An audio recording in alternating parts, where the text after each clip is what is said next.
I love the moment of talking to a business owner who is feeling a little bit battered and bruised, and they've tried to do their best. They've started having conflicting advice, or the thing that they thought would absolutely work is not working anymore, and they're feeling really beat up.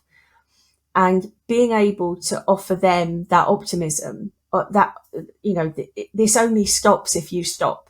There's that quote around, you only fail if you stop trying, and giving people an ability to do a kind of a risk-based second chance where, I don't sit there and say to them, oh, don't worry, everything's going to be fine. I just give them options where they can at least try again. Have you got an idea for a business, for a company, for a startup, but you just haven't quite convinced yourself to take the chance yet? Well, if so, then you are in the right place at Leading with Integrity this month. We are talking to solopreneurs, people who have done just that thing. They've found that idea, they've started their business, and they are doing it. And my guest this week offers double value on this subject, because not only is she a solopreneur herself, but is also your startup partner, your business advisor, your business bodyguard, if you will. Her name is Lee Lamb, and she has some great insights to share from her past corporate career, as well as the work that she's been doing for the last 9+ years as partner to startups, advisor to businesses, and consultant on the side as well. So a great conversation ahead. We're going to cover all sorts of things about leadership, organizational cultures, some of the myths and misconceptions of entrepreneurship and leadership as well, and some great advice, great tips, great learnings for anyone looking to or thinking about starting a business.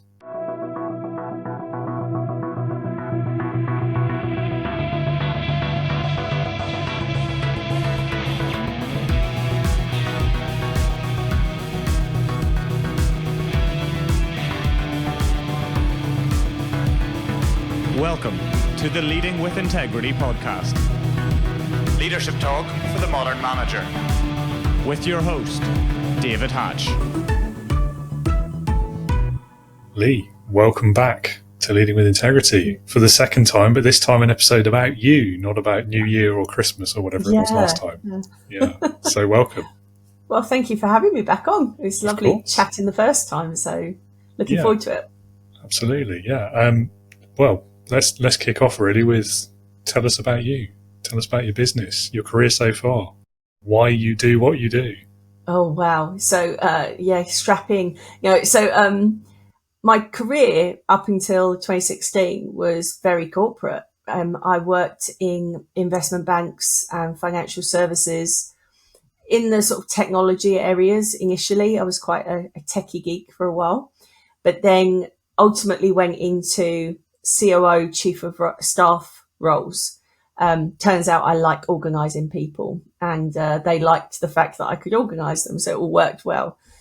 And then in 2016, kind of decided that I probably needed to do something different, partly because of just personal growth within the company. I kind of got to where I was comfortable. I didn't really want to go any further. But there was a few frustrations with how it was working as well.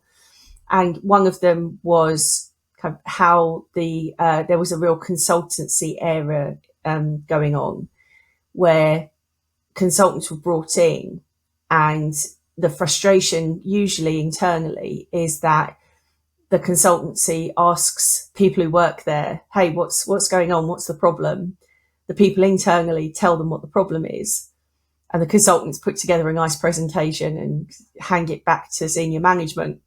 And they're amazed, and they think it's amazing work. And it is, but a lot of it is actually already internal. So it feels very much like, why don't you just listen to people straight away rather than bringing this other group? And so I weirdly thought, I need to be the other group. I need to be kind of on the side of consultancy to better engage with the teams, so that it's not just come in, interview, do the deck, and kind of rinse and repeat, but actually, like, how can you get it so that it empowers the people that you're talking to, and senior leaders really understand the resources they have internally to get some of this stuff done. So that's where I thought I'd be for ages. Wasn't to be. So I ended up, I had some health issues halfway through 2016, which took me out for a few months. So in that time, I was thinking, do I really want to do corporate consulting? Like, is it time to make a bigger change? And so when I started working on my business after the health issues, started going to some startup events and realized that that was a much more interesting area for me to be in. I found it exciting talking to people at the very beginning of that journey, but also that there was quite a massive gap in the advice and the support that they're given. There's a lot of focus on the idea and selling and marketing and generating revenue, not so much on how do you run a business so it lasts longer than like 5 years. So did the shift over and created Your Startup Partner, which is an advisory service for startups who, you know, from the very beginning, an idea on the back of an envelope, don't even know if this really is a business, all the way up to exit and acquisition, Series A, Series B. So I cover the whole gamut and look at it from a strategic point of view. So are we creating a business that is structurally sound, that is living to its values? Does it look like the business that people had in their heads when they thought of creating it? And kind of helping them on that journey. And I've been doing that for, well, nearly 9 years now. So, and I love it. I love it. Yeah, I mean, 9 years, you wouldn't still be doing it if you didn't, I suspect. But, that's an interesting. So the bit about the consultants as well. I mean, I agree with that. It's a weird one, isn't it? I feel like a really good consultant, they wouldn't just do that. They would actually teach the leadership how to do it for themselves. And then they would set up the process and they'd leave you with something that you can, you know, sustain it over time. So you don't need to keep paying. I shudder to think how much money to big consulting firms. Yeah. And I think that therein lies the problem, because the real money in a consultancy business model is the upsell. So, you know, I had a general rule when I had to engage consultants. My general rule was, if you upsell to me, I'll walk you off site, because you're here to solve the issue that we've identified. Work with us on that, demonstrate your values there, demonstrate what you can add to the conversation there. We will happily give you the rest, like happily, but we're not going to do it if you look distracted in doing this piece of work because you're trying to find the next piece. But vast majority of the people that you engage with as the customer, their whole business model relies on them looking for that next piece. And I don't think they really understand how damaging that can be to, you know, it might work with senior leaders, and, you know, they certainly have leaderships who really rely quite heavily on certain consultants or certain consultancies. But it does damage their reputation in other areas, I think, that they're not always aware of. Yeah, and I think for the leaders themselves, it probably damages their reputations internally as well. Yeah. I mean, it's a rinse and repeat, right? You find a senior leader comes into an organisation, usually off the back of promoting change. So, you know, there's a big problem, I can come in and solve it for you. The first thing they do is bring in their consultancy, who comes in, asks all the questions, creates the view that could have been got just from talking directly to the people, but, you know, let's not worry about that. They give them the options, they put in their transformation program, their change program, and then in 18 months' time, when either it's hitting blocks because there's some unresolved issues systemically that were just always going to come up as change went in, or perish the thought, the options given for the transformation weren't really the right ones because a big assumptions being made. 18 months into the program is roughly when that happens.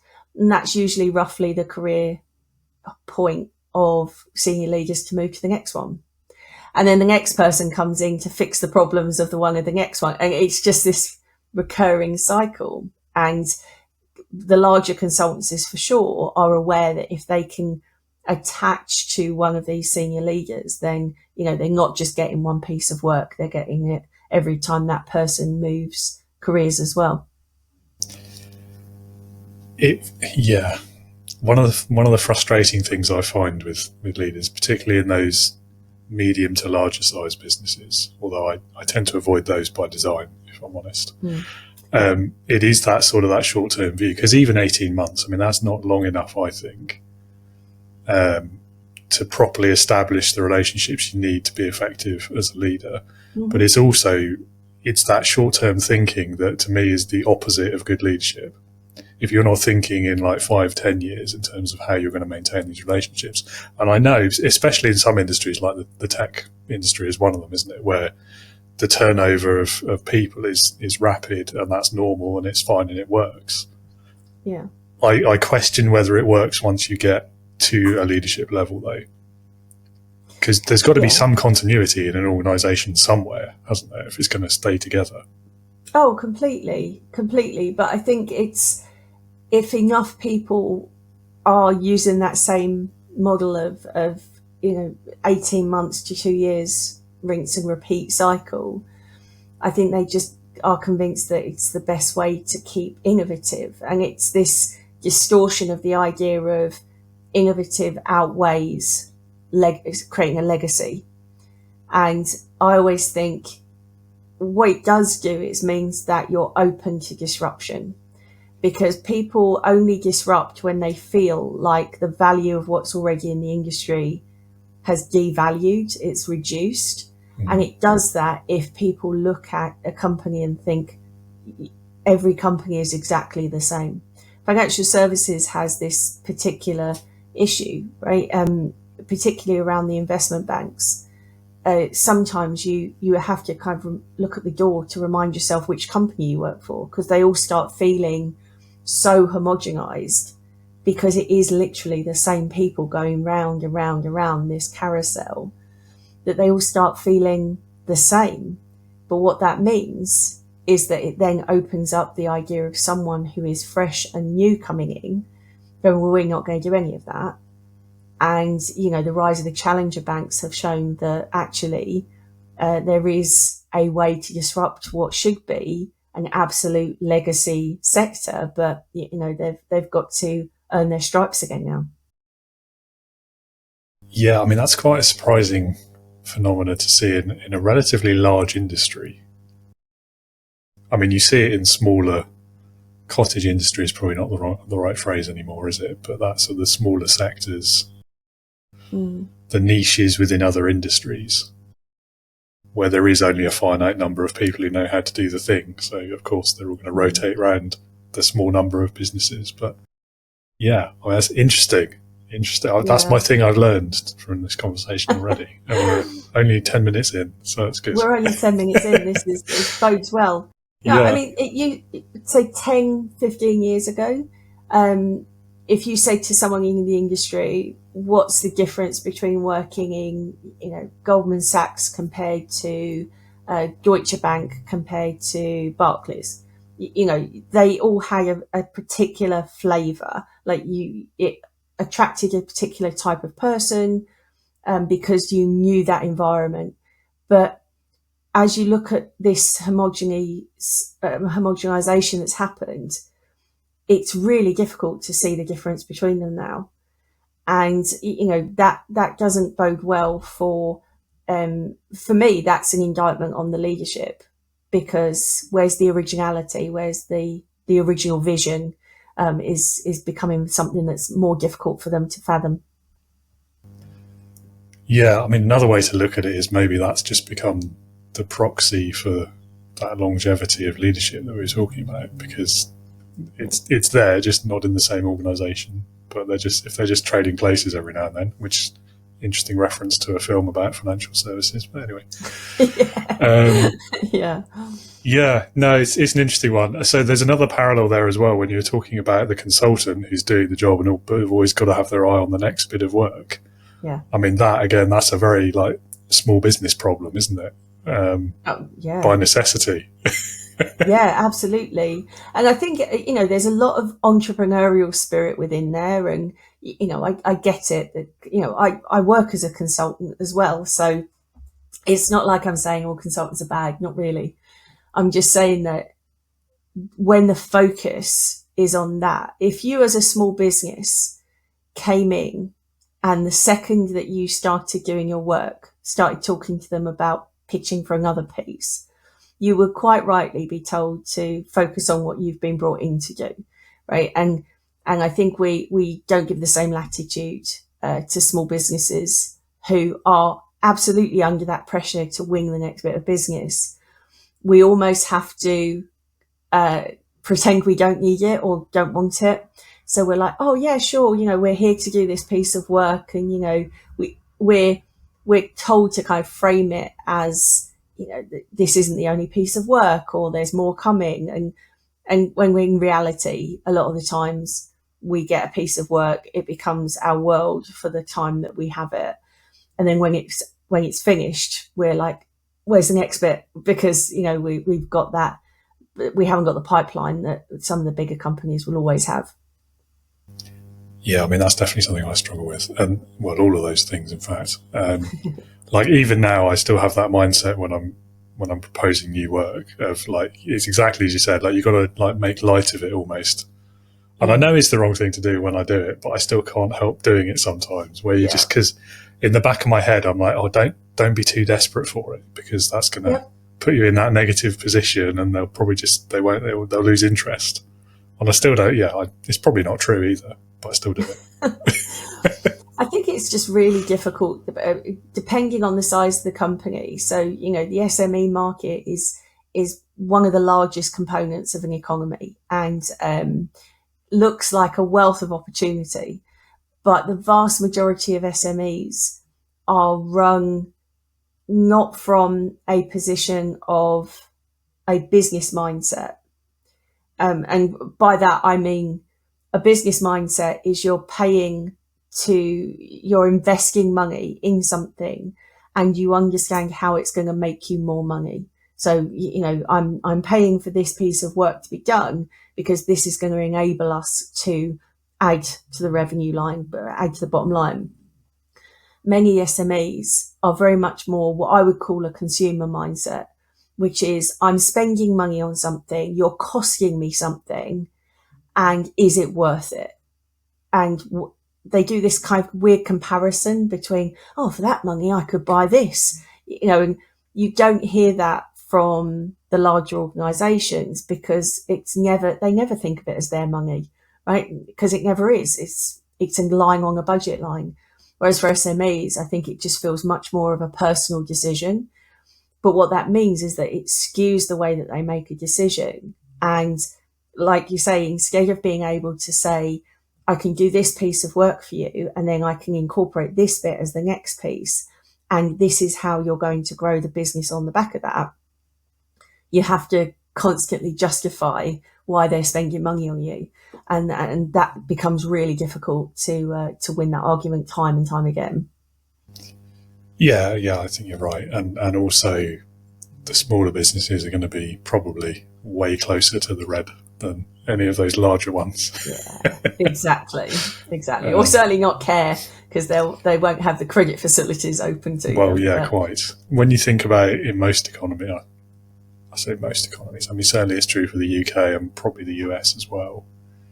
It's over 99% of companies are SMEs. Yeah. Which is, when you think about that in terms of like economic policy decisions and things at government level, it's a bit nuts, some of the things that are done. Crazy.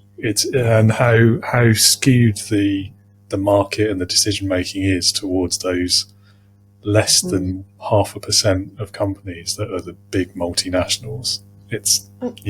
Anyway. Absolutely is. I noticed it during the pandemic.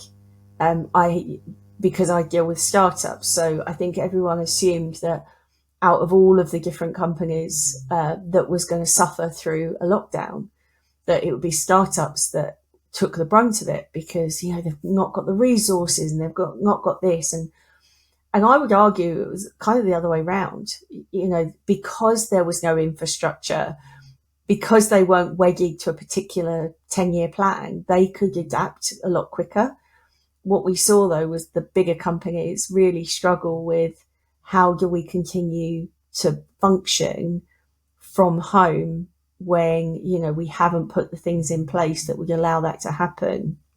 And usually to get that kind of flexibility, you're looking at a 3 to 5 year program that would cost us a fortune. And now we're going to have to do it within a couple of days. And, you know, there was a much bigger impact on them.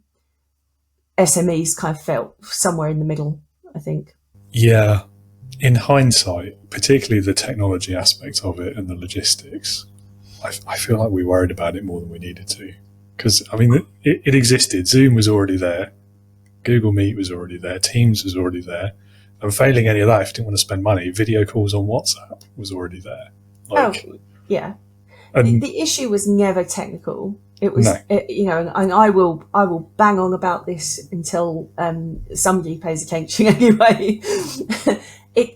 I'm paying attention, Lee. It's line management training. If you don't train people how to line manage, then yes, taking their team away from them physically and putting them somewhere else becomes a problem, not because of the distance, but because you haven't trained people how to manage. So, you know, we see this problem and this drive at the moment to get people back into the office. There's very weak arguments to do so, other than, if I can physically see you sitting across a desk from me, I'm going to remember you're there. And it's like, okay, if, you know, presenteeism, it's just about, my management requires me to know where you are. Not that you're happy, not that you're performing, not that you've got all the resources that you need to be able to do your job. It's just physically so that I can see you, so I know, you know, how long you're on the phone for. And that's not managing, but it's the culmination of everyone having to try to figure out how to manage because they've not been trained on how to do so. Yeah, I mean, I've said this before. I'm sure I've said it in a conversation with you before. It's one of those things that to me exposed how bad a lot of leaders were, like generally speaking. And I've heard this story time and again of exactly that, like, I need you back in the office where I can see you. Yeah. I think a lot of them now, the return to office movement, they've stopped saying things like that now, and it's now being made about, it's the culture and the collaboration and, you know, things like this. And they are, people see that for what it is. It's a thinly veiled excuse, because if you really cared about those things, there's other ways to achieve it. It doesn't have to be. Exactly. I mean, one of the arguments I've heard recently is that young people's careers are being affected because they're not around more experienced people, so they can't learn from them. I've heard this too. Absolutely true, but skill does not require you to be in the room. Like, it just doesn't. You know, if you think mentoring is having someone follow you around with a notepad as you just crack on with your job and they just watch you and follow you, that's not mentoring. That's not gaining experience. You can still do it. I think the difficulty again is it's the blind leading the blind. In how do I know how to do my job? Because I figured it out because no one told me how to. And what's really infuriating is there's more examples where companies have allowed for the flexibility, and what naturally happens is people identify for themselves, without management getting involved, when would be a valuable time for them to come together with their team and colleagues. And they do it automatically. And they say, hey, you know what? I am going to come into the office a couple of times a week because actually it is really useful if I make sure that I'm in the same day as that person. We can get a load of conversation done that over email would just be a bit cumbersome. And there's value there. that happens naturally.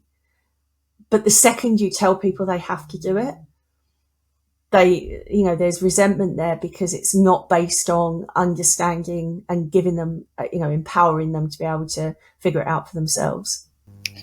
Yeah, it just comes down to trust, doesn't it? I think if you don't trust people to do their job, whether you can see them or not, I don't think that's about where they are. It's about either it's about you and your approach to leadership and management, or just some other failing or issue that you need to resolve yourself. Yeah. Or you've got reason not to trust them, which has nothing to do with whether they're remote or in the office. And again, needs to be resolved. Yeah. And I think the larger companies, about 20 years ago, the conversation about offshoring was, to me, the nail in the coffin of saying that remote working can't work. Because when it was economically efficient to move operations to a cheaper area, cheaper town, cheaper country, and the same question came up, like, how are we going to make sure that the work is done the way that we need it done? They figured it out. So they figured it out when there was a financial incentive to do so. They can figure it out otherwise. But it's this just general laziness when it comes to making sure that people are actually empowered to support their teams by giving them good management training. Do you not think this is why it's so strange right now, though? Because isn't there a financial incentive to do this now? You'd think there's a broader financial incentive because many of the larger companies own the real estate. The days of the larger companies renting off somebody else went. Half of Canary Wharf were built by the companies that sit in those towers. They are landlords. They are property owners, and that property has a value only if people use it. So I think a lot of it is, the amount of non-property companies who have ended up with a property portfolio. Interesting. Yeah.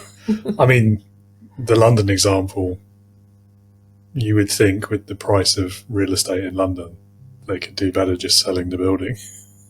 Oh, completely. I had a conversation during the lockdown. Somebody said to me, co-working like WeWorks and Spaces and all of those, they're going to be dead because no one's going to want to come into the office. And my opinion was, no, they're going to thrive because they're effectively taking the real estate management off companies. So it becomes a cost line on their budget, not this thing that they have to manage and control. And more importantly, it's not an asset that depreciates their P&L. So to me, it made more sense. And what you're seeing more and more in London is a lot of co-working spaces are now, there is a significant amount of corporate people who are told to use that as a secondary office location.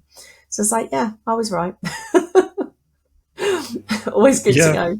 It makes sense. It has to make sense. And then there's the cost saving on the actual, like the talent themselves as well. First of all, if people can remote work, then they don't have to be within a geographical area of whatever your office or wherever it is, do they? Which means you can shop around and you can save a bit of money on salaries potentially. I don't think you should necessarily, but it's possible. Pay for the value that they're giving you, not for where they live. But still, like taking the cynical company owner point of view, something's not adding up for me, I think, in this whole issue. That's the thing I'm not getting.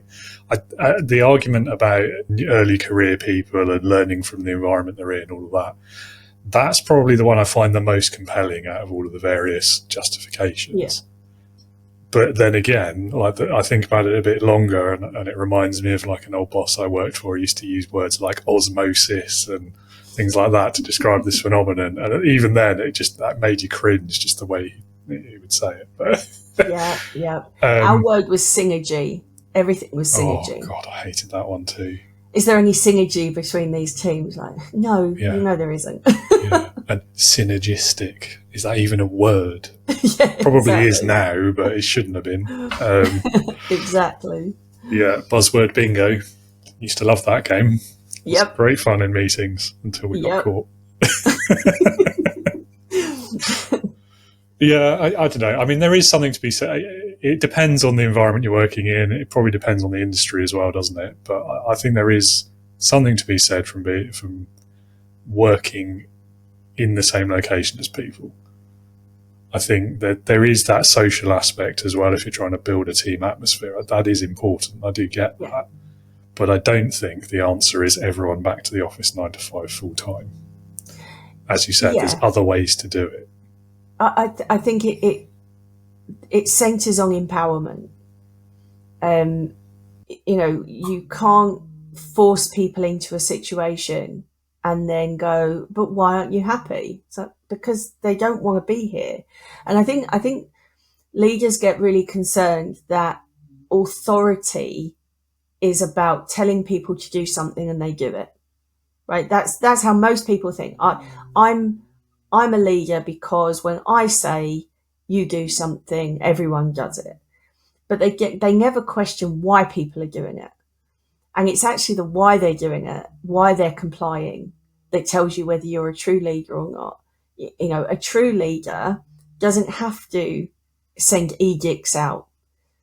They just explain their vision and talk to people about, where would it be useful for you? How can we make this work? Make them sort of part of the solution. But too often we use it as it's almost like it lessens their authority if they ask people for their thoughts, where in reality, the more a leader goes to their teams and says, tell me the best way for you guys to work and I'll facilitate that and we'll do it that way, you get more engagement, more passion, more loyalty and compliance, because they feel like they're part of the conversation. And too often, I think we see it as a weakness when actually it's the biggest strength from a leadership perspective. No, absolutely. I'm in danger of going off on a rant now, but the language that we use, I think, matters in this context as well. So to me, anyone trying to call themselves a leader who thinks and talks in terms of words like authority or power, even compliance to an extent, isn't a leader and has misunderstood what it means. So, I mean, I totally agree with you. And I think, I'd almost go so far as to say that's not really management either, but at least there it slightly fits better, because that is very much more of a kind of there's a way of doing things, follow these steps, that sort of thing. But yeah. I think you can train to be a manager. I'm still very much out on whether you can train to be a leader, because I think there are some qualities of leadership that are very specific to your core values, your own personality. I'm sure you've sat in meeting rooms before where you are surrounded by absolute colleagues. Everyone is the same level in the organisation, and a question is asked and all eyes dart to one person who has no actual power or authority, but everyone's like, I'm not gonna, what are they thinking? What are they doing? That's a leader. And when I do, I do work with larger companies for kind of team dynamics, try to help them understand why their teams don't like each other. And one of the things we do is kind of bring a group of people into a room and have them talk. And I'm looking not just at what they're saying, but how they're saying it, like what's the dynamic in the room. And without fail, there will be someone in the room who others are either anxious to say something because they're that authority, right? They're like, can't say anything because that person is going to have an issue with it. Or they look for that person to give permission and guidance. And that has nothing to do with grade or where they are in the reporting line. It's a very much a personal characteristic of them, that people tend to feel like what they say and how they think matters, and that they resonate with what the team as a whole want to get out of working there. Yeah, I agree. I have experienced that once or twice. Perhaps not as many times as I should have. But for me, the question there is, what led to that? So why is that person perceived as a leadership or an authority rather than the authority about whatever that question was in the room at the time? I think if it's genuine leadership, it's the result of past behaviour, of following those particular values, maybe some personality aspects that lead into that, but ultimately a series of behaviours. And I think those behaviours, that's the bit you can learn about, practice, hone, get better at. It's a difficult one. The context is the real thing, and understanding that. And then there's also the whole thing about the perception of others and how much control anyone really has over that. Not much, I suspect. Yeah. But I do believe, I've seen it. It's that result of a longer term pattern of behaviour where they've not just said the right things, they've done the right things, they've lived the values. They've occasionally made mistakes, sure, because everyone does, but they've owned those mistakes, admitted to it, done something about it, and so on and so on. It's that sort of behaviour. And they've dealt with people honestly. They've dealt with them with respect. They've offered trust. They've done all of these good things. And it's not something I think that you can just switch on. And I don't think it's something you're born with or you're not. Yeah. It's not like hair, it's, which advert was that? Was it? I shouldn't brand name drop, should I? But we'll edit that out. I'll beep it or something. So I guess it's how do you get to that point is what really interests me. And I think you're absolutely right. I don't think that leaders are. When I say you can't train a leader, you can't kind of create a leader in that way. It's because they are forged by their behaviour and their past, as opposed to here's the hack. And that this is what annoys me the most, I think, about the way that we perceive a lot of leadership training. Good leadership training identifies the skill sets that the person already has and helps enhance them and bring them out, and in some cases give them permission to use it. For example, empathy is a huge component of leadership. The reason people follow you is because you did step one, which is you understood their position straight away, and that is empathy is not something that you can just switch on or train. There's no set of actions that can demonstrate empathy. You've just got to mean it. And that, in a lot of cases, people do have empathy, but they've been told not to use it, that empathy is a sign of weakness. Or, you can't let people run all over you, and it all only takes a few comments like that to suppress these instincts, which actually are the strongest elements of leadership. Empathy is, I think, a huge one. The other one is interpreting. So what I notice in a lot of the rooms is when you're trying to communicate with a large group of people, not everyone hears it the same way. So you can say something which feels very neutral and objective, and all of a sudden half the room gets very heated because they understand that term or word in a slightly different way. The leaders are very good at seeing both sides, seeing the perspectives, and saying to those people, oh no, I think you're reading it like this, but what they mean is this instead.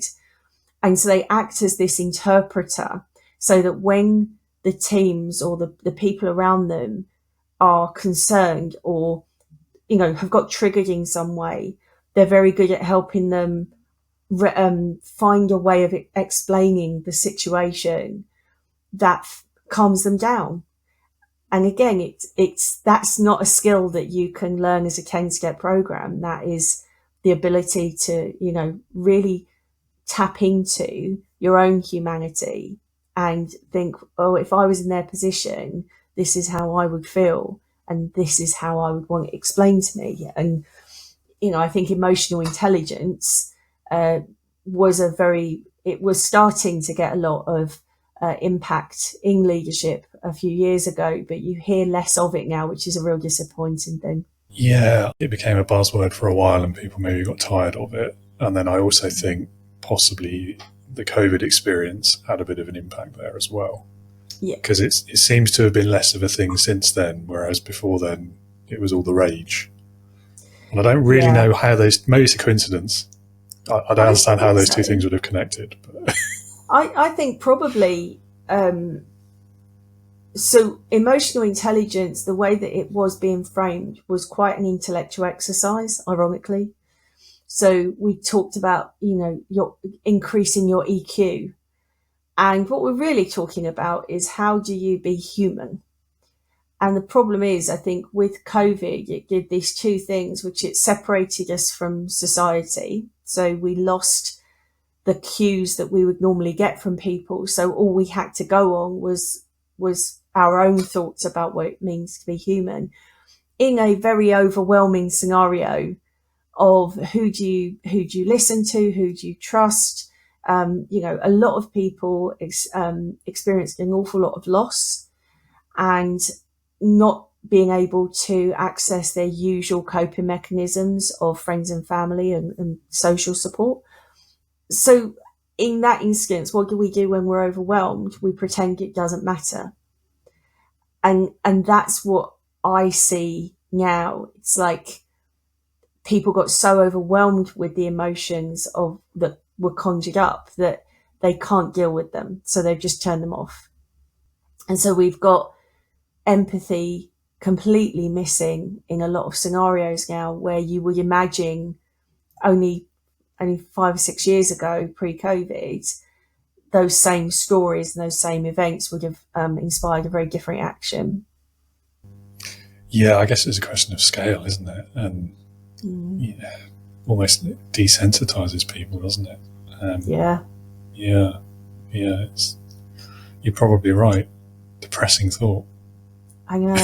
I think probably you'll find that there's some kind of, in say 20, 30 years, there'll be some kind of research done on the resonance between, say, for example, people coming back from wars, such as, the First World War, for example, where there was millions of people who were thrust into unimaginable situations.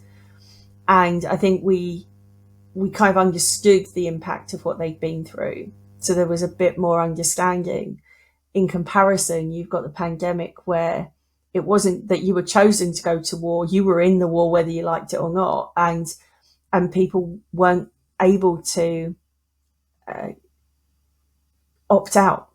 So they ended up having to go through this experience. And actually, I think there's a lot of similarities in terms of how do you go through something that is haunting and harrowing when you didn't ask for it, and you bottle away those emotions and you pretend you're not having them, and then they come out later, but with varying consequences. Yeah, it's an interesting parallel. So bringing it back to empathy, I think there is a certain level of that you can practice, you can get better at. Because I think a part of it is about having the mindset and asking that question of yourself. So even like the simple thing like, I wonder how that's made Steve or Jane feel, or whatever. And I think you do that enough times, it starts to become a second nature thing, and you start putting yourself in other people's shoes and you start understanding that a little bit better. Assuming, of course, that you have the capacity to do so in the first place. Of course, there is a certain percentage of the population that won't. Yeah. I offer no comment on where that correlates with management level positions. Probably high correlation, to be honest. Yeah, but I do think to an extent, I don't know. I'm undecided about this, and I feel like things like empathy and emotional intelligence, that for me, I'm kind of on the fence as to whether they are like a genetic gift that you have or you don't, or that it's something that you can work on and get better at. Because I think I've probably seen both of those in life, in reality, in people. Yeah. So it's hard for me to call that one. Yeah, and like I say, I don't think you can teach someone who has no empathy to have it. I think you can help them uncover the empathy that they have. You know, apart from a apparently quite sizable amount of people, but you know, the people who entirely lack the capacity for empathy, everyone else can. But I think it's how much permission you're able to give to show that empathy. You know, for example, if you've ever been on a commuter train in London and you've heard the announcement saying, you know, somebody's jumped in front of a train, so your train's going to be late, there is a shocking lack of empathy. Now, is that because people don't understand that that's somebody's relative? You know, it's actually quite distressing. No, it's the context that they just want to get home, and they are, in a lot of cases, feeling like they're barely holding on and they just need to get home. They just want to be out of this situation, and it's stressful, and it's difficult. Similarly, if again, London commuting is a perfect place to show or not show empathy, because it's like the person who allows someone else to sit down on the train or allows someone else to get on the train before them and kind of holds up the group behind. You know, they're doing it because they're showing empathy for that person. It's like, I'm trying to look after that person. But it's against a wave of everyone else who doesn't want them to do it. And I think we forget that it's very difficult for people to be empathy. I've got this mantra at the moment of, you know, kindness is a form of revolution right now. Just thinking of other people is the way to rebel against what we're seeing. And that's a sad indictment on where we are. But I still maintain optimism that the empathy is still there. We've just got to allow people to unlock it again. So I'm not quite thinking that, you know, the show's over, but we definitely need to do some work. Yeah, good to know. Yeah, I don't think it's ever happened to me where I've been on the train, but you read about it, don't you? And for me, like the thing that really hits with me empathetically there is for the poor train driver, because imagine what they've had to see and deal with that day. I mean, that's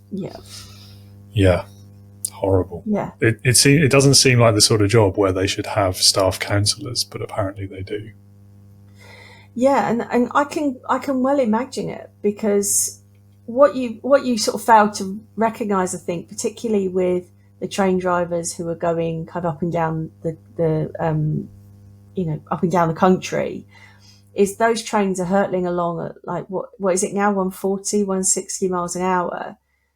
If a twig hits the rail, it's up to them to sort that out. And I think it is a lot of pressure, and it's just reminding people that we don't know people's contexts and giving people opportunities to explain what those contexts are. And, you know, that's very difficult when everything gets so politicized, where there's this perception that there's a right and wrong in everything. Empathy is about, well, that person made the best decision they did with the information they had at that point. Nobody thinks, screw all those commuters, I'm just going to get in their way. That's not where they're coming from. But at that moment in time, that was the best decision they could come up with. And it may not be the one we come up with, but we've got to understand how to interpret where other people sit, not just our view and only our view. Yeah, absolutely. I guess another example might be these climate protesters who are sitting down in the roads and things. Yeah. You've seen videos on social of that, of people just getting impatient and running them over and all sorts of things. Yeah. And again, they're not really looking at those protesters thinking, oh my God, I don't believe at all with what you're doing. It's that they're sitting there thinking, if I don't get to work, my boss is going to fire me. Or if I don't get to the hospital, one of my relatives might pass without me saying goodbye to them. I think the difficulty at all with society is that we've all got priorities that will either contradict or directly clash. And it's difficult to address all of those. And it's really the empathy that keeps the structure together, because it allows us to, yes, we might be frustrated at being stuck behind the protest, and, that there's all sorts of implications that they are important. But equally, if they didn't make that kind of moment, if they didn't become that irritant, then the thing that's really important to them also goes missing. And, it's like, just because one calamity is happening at a geological level doesn't mean that it's still not a calamity that we should pay attention to and recognise that some people feel that that's far more emergency than others. Yeah, absolutely. Well, on the subject of optimism, we've made it to question 1. Yay! Look at that, onion Harry. Yeah. I think we covered a lot of the others anyway. But anyway, this one, as I say, on the subject of optimism, what's the best thing about what you do? I think it goes back to that word empowerment. Like, I love the moment of talking to a business owner who is feeling a little bit battered and bruised, and they've tried to do their best. They've started having conflicting advice, or the thing that they thought would absolutely work is not working anymore, and they're feeling really beat up. And being able to offer them that optimism, that, this only stops if you stop. There's that quote around, you only fail if you stop trying, and giving people an ability to do a kind of a risk-based second chance where, I don't sit there and say to them, oh, don't worry, everything's going to be fine. I just give them options where they can at least try again, with some controls in place, with some new strategies to put in place. But I think the most important thing is that they're not doing it on their own anymore. And I think when I'm in a really privileged position where I get to work with people who sometimes that's all they needed. They just needed to know that there was someone else there, that as they were feeling a little bit jittery or a little bit worried about where they were going, there was someone else there going, no, don't worry, you've got this. And I often say, I often describe myself as, a business bodyguard, because, my job isn't to get up on the stage with the founder or the business owner, it's to get them there. And that involves keeping away external threats, but also making sure that they feel able to get up on that stage. And that's a privileged position to be in. And it's lovely to see them get up there and kind of do what they're capable of doing. All they needed was just that one more person to believe in them to get it done. I would say that, that is by far the best feeling of what I do. Yeah, I think it's particularly for the solopreneurs, the businesses of one. It is quite easy, I think, to feel that isolation, that loneliness, especially during things like COVID. Yeah, exactly. I was not learning to crochet during COVID. No, I bet. I was very, very busy because I had a lot of solo business owners going, what do I do? What do I do? And, I was so thankful that I was able to support them at that time. Yeah. But even not just a solopreneur who's, a company of one, but someone who runs their business, who has a team that they're responsible for, they can't talk to their team about half the things that they need to, because they're carrying the load of making sure that it keeps going. And I think sometimes they because they're that little bit bigger, it can look like they have support when actually they don't, because everyone around them relies on them being the strong one in some way. And that can be a lot.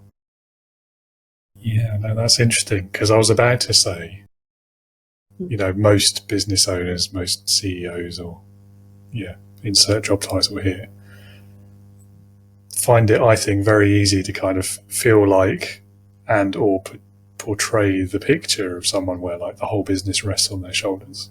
I think for solopreneurs, that's literally the case, because there is no one else. Yeah, absolutely. But I'm not sure how that now lines up to what you just said. Maybe there's a third option. Yeah, maybe.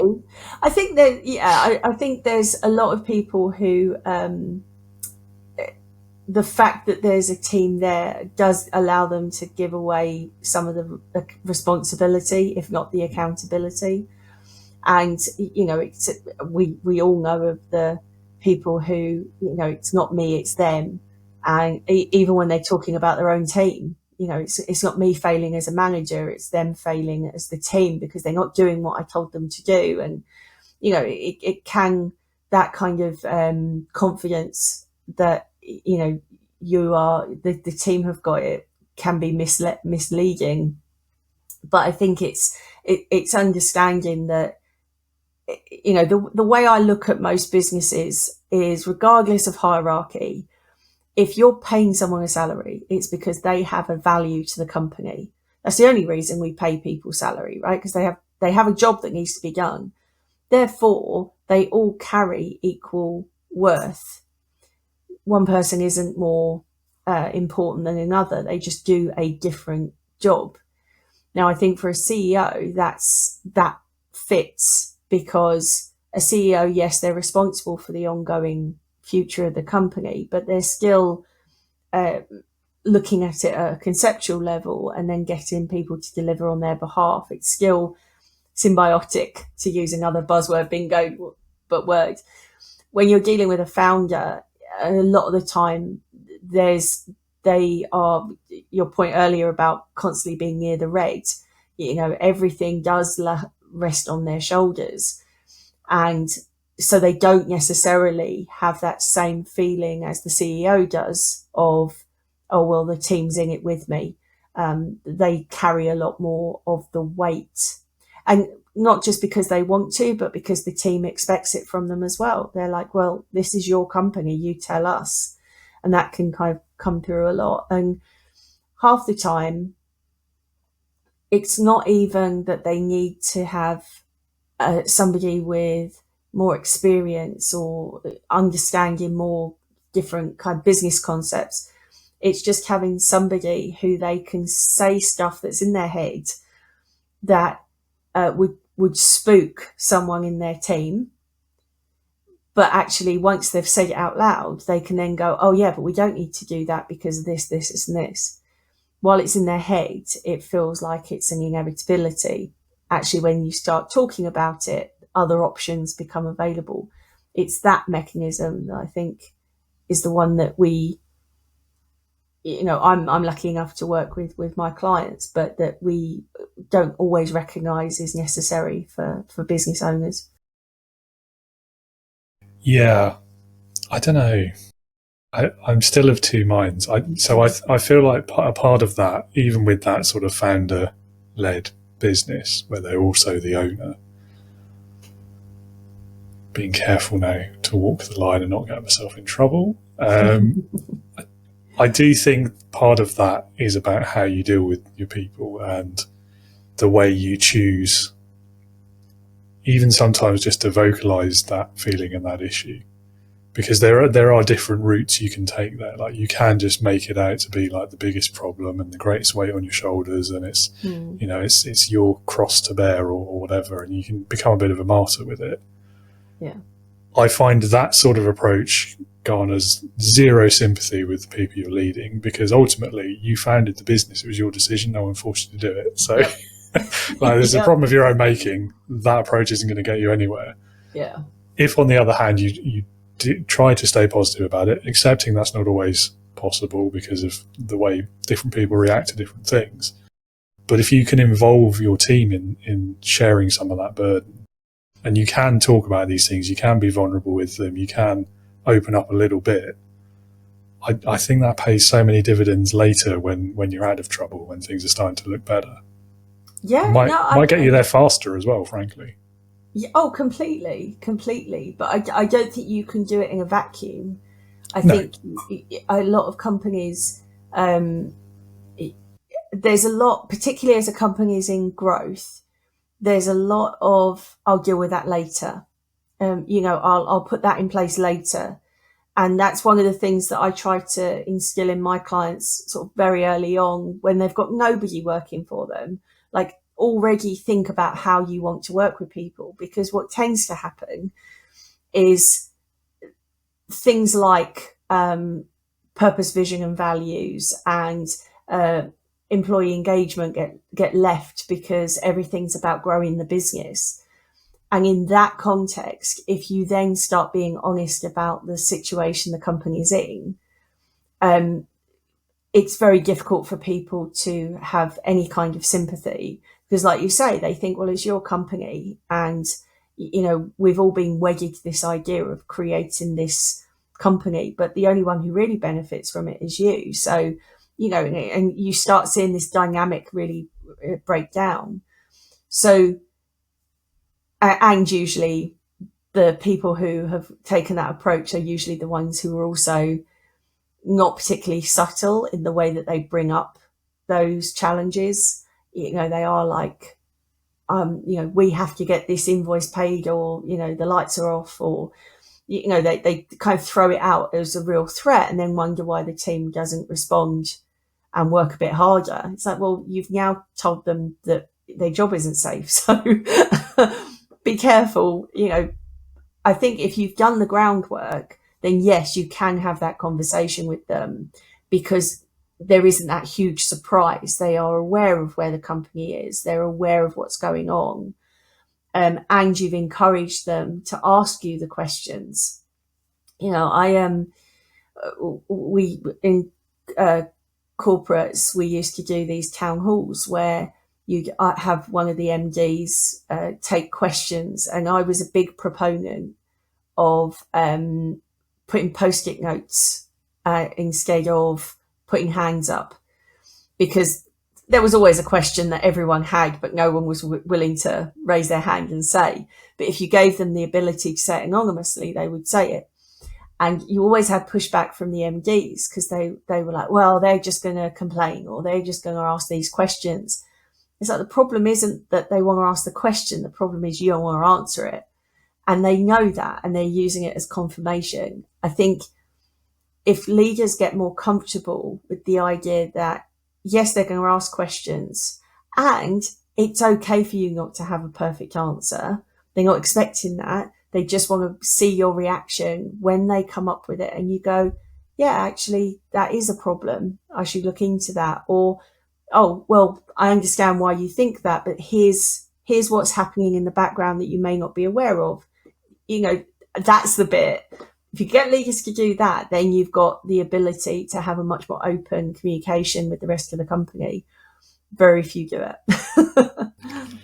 Yeah, I mean, it does take a fair bit of courage, I think, especially when there's things like that where everyone already knows there's an issue and you definitely don't want to talk about it.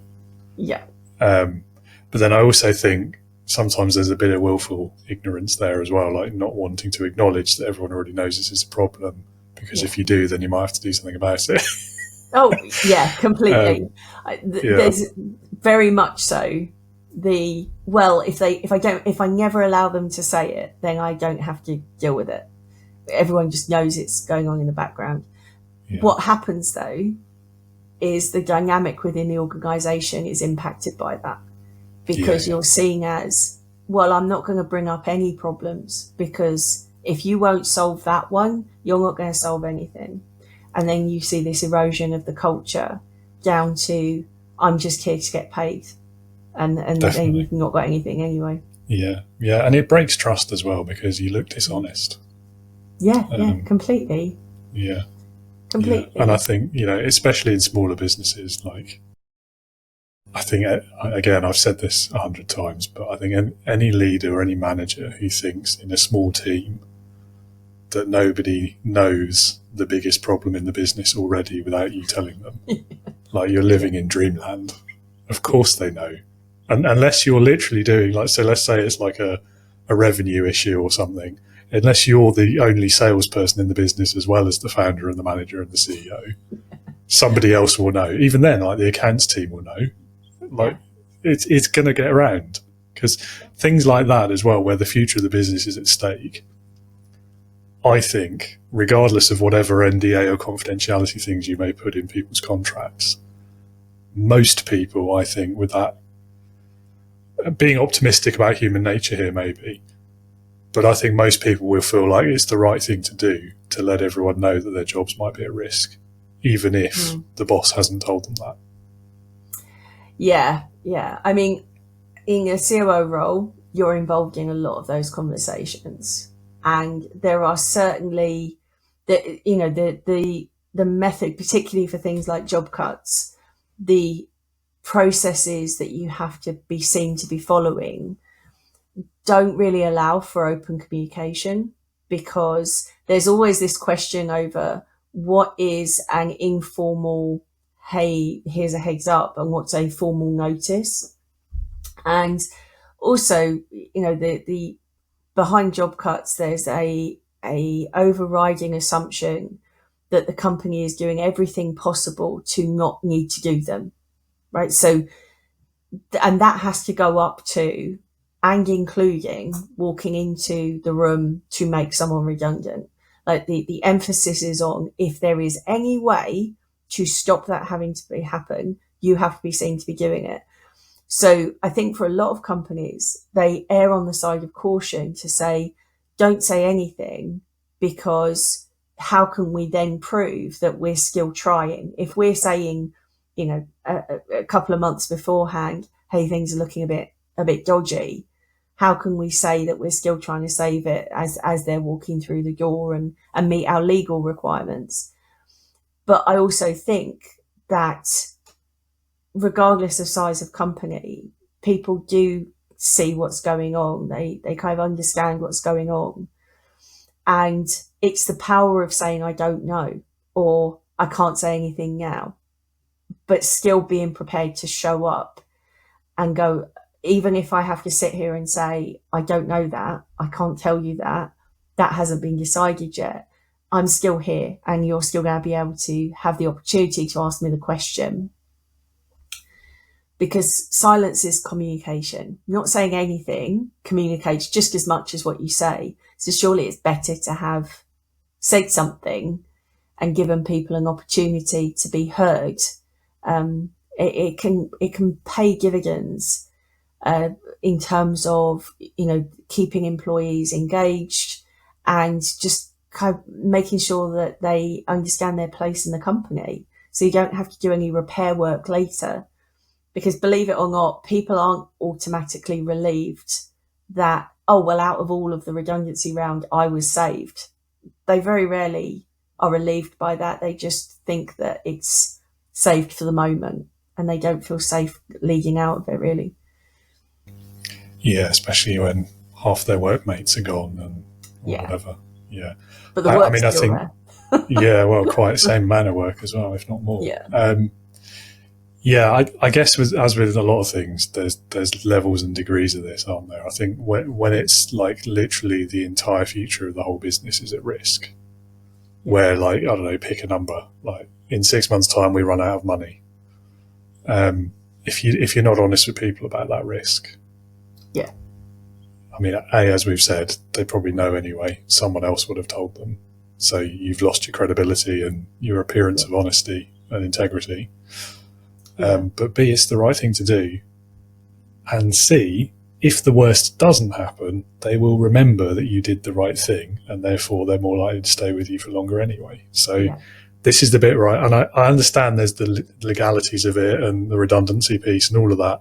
I do think there's a middle ground there as well, though, where you can talk in more general terms without necessarily hinting specifically like you and your jobs are at risk. You can still have a things aren't great right now, here's what it might mean in the future kind of conversation. But yeah, I've only been through that once, so I'm not an expert. I think you're right. I think there is a way to have better communication around it, but it starts long before the problems start. But nobody's going to do it at that point, though, are they? That's the problem. Well, it's on the to-do list for later, right? But I think one thing that some of the startups have maybe a better handle of is usually their initial fundraise can be quite a public affair anyway, because of needing to go out, and most companies love the moment where they can announce that, their funding round is complete. And so it's very conscious of how much money the company now has. And if you keep that going, if you keep explaining to people kind of where you are with that and what profit margins you have, and help people understand how their work is tied to that P&L, you stand a better chance of them not getting paranoid about something, but just being able to read it a little bit more carefully. And certainly in a lot of the startups, those first few hires anyway, they're not founders, but they're not employees. They're typically very loyal to the company. They really buy into the vision that the founder's trying to create. They are prepared to take a risk with, being in a company that may or may not exist in a little while. But there is a point at which the next round of people you hire are looking for that stability. They are looking for, that sure sign that everything's going to be fine long term. And it's understanding that those two groups of people are quite different as well, and need a different level of communication. Yeah, fair enough. It's a tough one. Nobody enjoys going through it. I think I'm always going to err on the side of being honest with people. Yeah. And partly because I've seen what happens if you're not. Yeah, I'm the same. I think that I think some people reading to those difficult decisions that businesses have to make, that you are helping people if you take all of the responsibility. So, the buck stops with you type of mentality. But actually what I've found is if people understand the context, then if they are unfortunately within that group who end up, their roles become untenable going forwards, they don't like it, obviously, but they do understand it. And they do understand what levers have been pulled in order to try to minimize that damage. And I think that goes back to that openness and that honesty. You don't have to shoulder this burden all yourself, because actually it's better if people understand some of the context, so that if it does happen, it's not this huge shock that they thought everything was fine, and then all of a sudden they've got a meeting with HR, and they've got their box handed to them. That is what people fear. And unfortunately, the larger companies don't really stop themselves doing it that way either. I mean, it's unfair in every direction, isn't it? Like, you're not being, if you're the leader taking all of that burden when that's not necessary, you're not being fair to yourself. And then if you're not giving people that warning and not involving them, you're not being fair to them either. And it's all horrible. Well, it's counterproductive as well, because what happens if we are not, if as employees we are not given adequate communication, and a lot of the employment law around this is specifically designed for this instance, is when we're not told anything, we are more likely to go into that survival mode of, okay, well, I'm going to raise a grievance, because maybe that's a way to make it more dangerous or difficult to get rid of me. I'm going to contest the redundancy. I'm going to, pulling a number of different people. I'm going to bring in my union. I'm going to bring in all these things.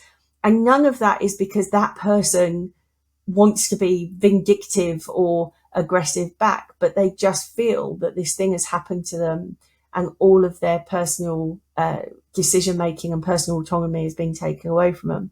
So of course they're going to fight back. Now, as a founder, that's one of the biggest reasons not to go down that route, to be more open, because you going through a redundancy round as the manager or the founder, although obviously being made redundant is 10 times worse, it isn't a pleasant experience for people to have to deliver. But there are ways of softening the blow for yourself, and that is 100% delivering it in a way that doesn't immediately mean that everything is then a grievance and a complaint and goes legal. That's just making a difficult job even more difficult. And it's easy to avoid if you keep up conversation and communication with people.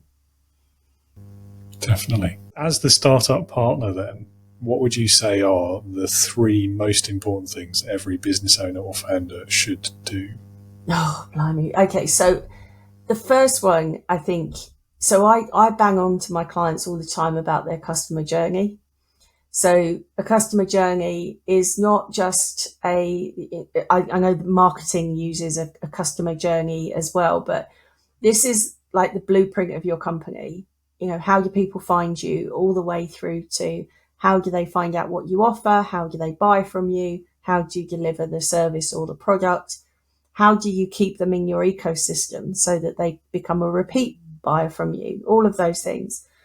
The amount of people who think that's their business plan is slightly concerning. A business plan is not that. This is a very, very practical walkthrough of what it feels like to interact with your business. And it acts as a blueprint under everything else on your business. If you want to know where to spend money, you should know what it is you need your company to do. If you're using technology, where is the technology being used? If you want to de-risk things, where are the likely risks coming from? So it acts as a blueprint. So I always talk about that. Understanding the inside and outside of your business. So yes, it is very important to sell things, 100%. Generating revenue makes you a company, and that's absolutely a key part of running a business. But you also need the internal operating model to be able to work as well. And certainly I think in the startup world, that's one of the reasons I got involved in it in the first place, because I saw lots of focus on selling and no focus on the bit in the background. And, I've worked with clients who have had their viral moment. So that sales has worked really well and they weren't ready at all for what was coming. So understanding that the connection between what you're selling and then is the inside of the company ready is really important.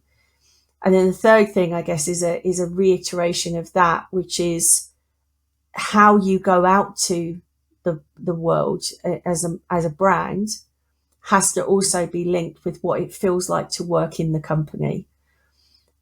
Again, too often we see brands go out and they have a certain feel, and then you talk to someone who works there and they say, oh yeah, it's not like that at all. And we've got some pretty big examples of that. And we don't realize what an impact that has on the business as a whole. If you want to attract the best talent, if you want your brand to grow, you have to be prepared to understand how your company works internally. What does it feel like to work for you? And does that align with what you're telling the market you're about? Because the first people to notice are your employees, but eventually your customers do as well. That's why we have a customer who will complain because, from their point of view, they get really bad customer service. The person was really really moany and really, wasn't prepared to help me. Well, probably because the way that you think the company works and the way that the employee thinks it works are two very different things. And eventually it comes out to the customer. So that tie is super important. It's not always a cynical or malicious thing, but it can be, I suppose. But I think part of why that feels so wrong from the employee's perspective is that you're making them feel dishonest. Yeah. Like they're being forced to present this false picture of something that doesn't really exist. Yeah. Yeah, and I think it goes back to all the things we talked about, doesn't it? And culture and leadership and values, etc. It all joins together eventually. Yeah, completely. I did some retail jobs when I was younger, and it was at a time where producing excellent customer service was a real focus for retail. And I'm not saying it's not now, but it's definitely changed. We were given training, even as Saturday staff, we were given training on customer service, and we had a really good relationship with our bosses in that they were confident that how we had dealt with a customer was how they trained us to deal with it. So if the customer says, I want to talk to your manager, you felt supported because the manager was able to say, I know how they would have responded to your query. I know that they've done the right thing.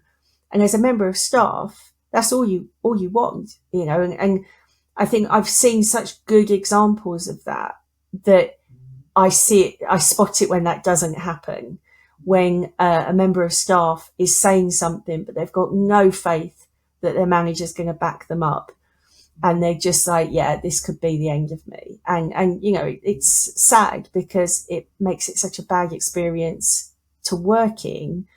And then it has the impact of telling customers what your business is really like. It's such a no-brainer to not do it.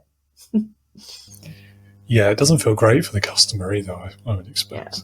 Yeah. Unless they're the ones who are running people over and complaining about train drivers. Yeah, exactly. Yeah, okay. I think this is going to be potentially the most difficult question I ask you today. Oh, go on. We'll see. If you could go back in time, how far back in your own life would you go, and what would you say to your younger self? Oh, blimey. I'd probably go back to my early 20s because I went to university and did a law degree, fully expecting to go into law and then not going into law. And there was a period of time where it was like, wow, I've put all this time and effort into doing something, and I'm not going to get the job that I thought I was going to. And the reason I go back to that time is because when I look back now, it was the time where I had the best evidence that having knowledge, having experiences, you may think that they only have one application, but actually that ability to transfer those skills is huge.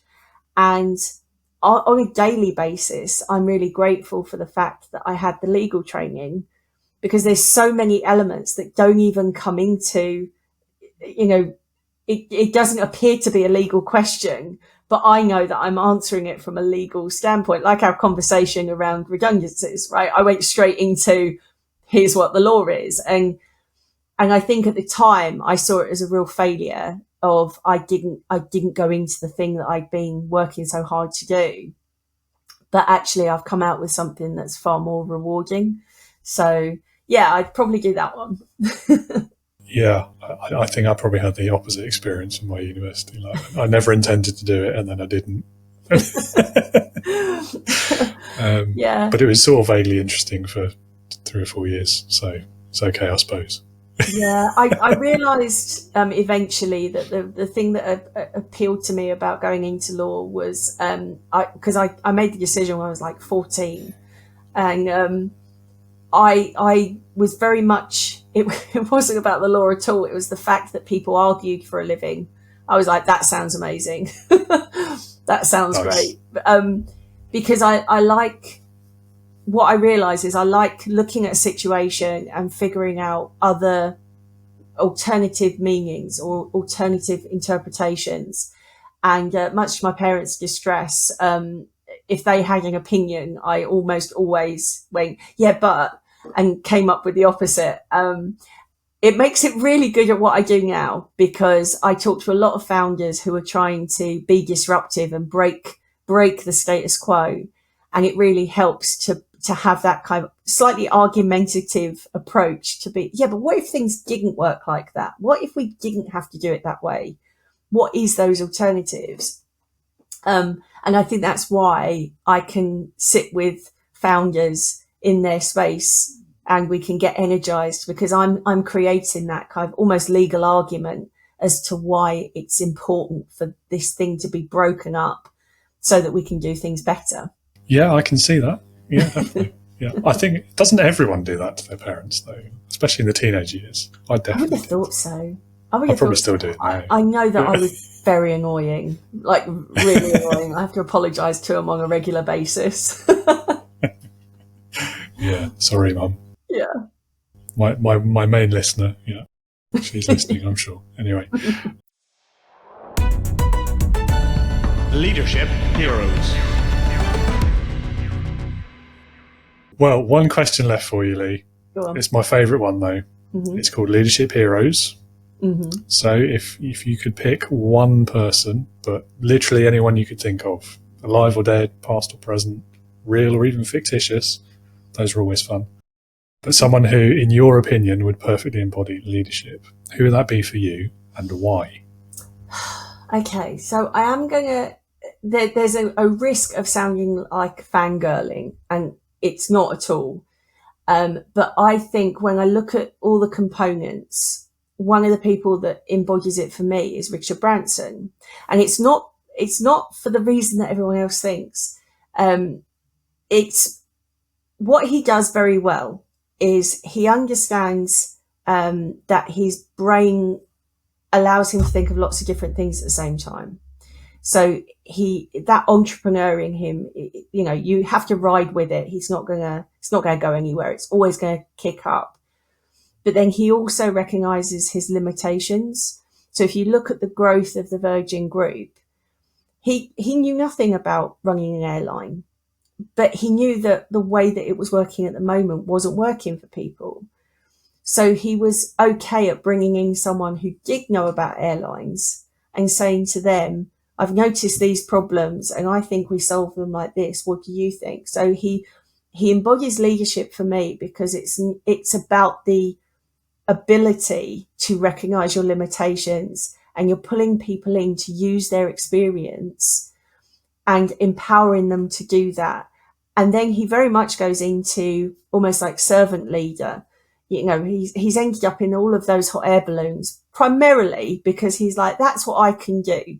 You know, when Virgin Atlantic launched, he was like, I can't fly a plane, but I can go up in a hot air balloon and I'll get eyes on us. And it was always about what can I do to amplify the work that my team is doing. And I always find when you hear him talk, he's much more aligned with, this isn't just about me. This has always been a group effort. And I think that embodies, whether what ultimately happens in the Virgin Group, is, you know, a perfect business. I don't think it is, but in terms of his approach to leadership, I think he's a really good example of someone who recognizes the power of empowering others. Yeah, absolutely. He's a good choice. I think he has been picked before at least once. He is a pretty obvious choice. That's why I was saying. Have to check it. Yeah.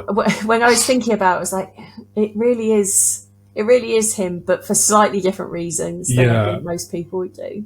Yeah, and I think your reasons are good. I like the why there. And I think in his, is it fair to say his later life? Yeah, it probably is. He's a bit old now, isn't he? So he's doing other things now where he's going a step further in giving back, isn't he? Like he's sharing his knowledge, he's doing the newsletters and the things like that. And maybe cynically there's some money at the end of the path there and that's why he's doing it, but also he doesn't have to do it. Yeah, there's a lot of freedom that comes from not having to do something. And, you know, he's certainly lived a very good life, you know, and having an island to escape to all the time can't be a bad thing.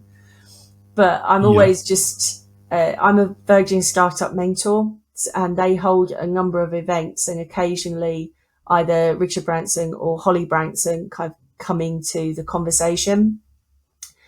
And I'm just always conscious that they still talk like entrepreneurs. Like he talks about the journey of running those businesses and the thrill that comes from it. And he can still attach to that. So to me, that shows it's a core value. It's a core piece of who he is. Whereas absolutely no names at this point, because I do not want to be sued. But there are other examples where it's clearly more about the money and the status and the success that comes off the thrill of the ride, that kind of matters more. And you can see the difference in kind of loyalty to those companies as well. Yeah, I think so. I could guess who you're talking about, but I don't want to get sued either. So. Yeah. Let's keep out of any more legal entanglements. Well, now I know you've got a law degree. Maybe it's worth the risk. Anyway, well, Lee, it's been such a great conversation, as evidenced by the duration that doesn't feel anywhere like an hour and a half now. So thank you for being with us again. Thanks for coming back. Really enjoyed all of this. And last smallish question, if anyone wants to learn more about you, if anyone needs help with their startup, where can they go to learn more things? Yeah, well, thank you again for having me, and having another place to air some of my opinions. I am predominantly on 3 areas. I have my LinkedIn profile. Just look for Lee Lamb. Somehow I am the Lee Lamb on LinkedIn. Don't know how I got that.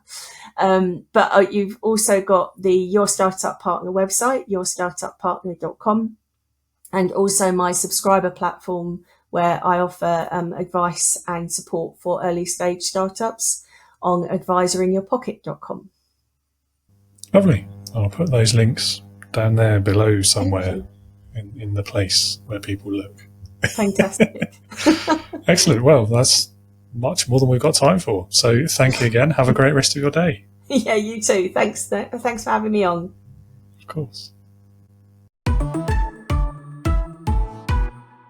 Lee, thank you again so much for your time. Great conversation. Always a pleasure talking to you. So thanks again for coming back onto Leading with Integrity for the second time. Listener or viewer, as always, if you would like to learn more about this week's guest, and I do encourage you to do so, click on one of those links down in the episode description. Visit her website, reach out to Lee on LinkedIn as well. I know that she would love to hear from you. And if you're looking for leadership support, I'm here to help with that as well. Your first port of call should be www.leadingwithintegrity.co.uk. On there you will find some resources, articles, a Leadership Heroes quiz as well. You can register for my next Leadership Values event as well, which is always a bit of fun. And there will also be a green button that's sprinkled around the website at various places where you can come and join the Integrity Leaders online community for new leaders, first-time managers, or founders of businesses. If leadership is something you want to learn more about, it's something you're struggling with, if getting the best from your people is a challenge for you right now, then that is the place to be. And as always, my LinkedIn profile link is in there as well. If you have any questions about any of these things, or you just want to have a chat about this episode or any of the others, do connect with me. Do drop me a message. Always happy to talk leadership. That's all we've got for you for today. Thank you for being with us. I hope you'll be back again next week when I'll be talking to my next solopreneur guest, the very excellent Mr. Daniel Moore. And until then, be a leader, not a boss.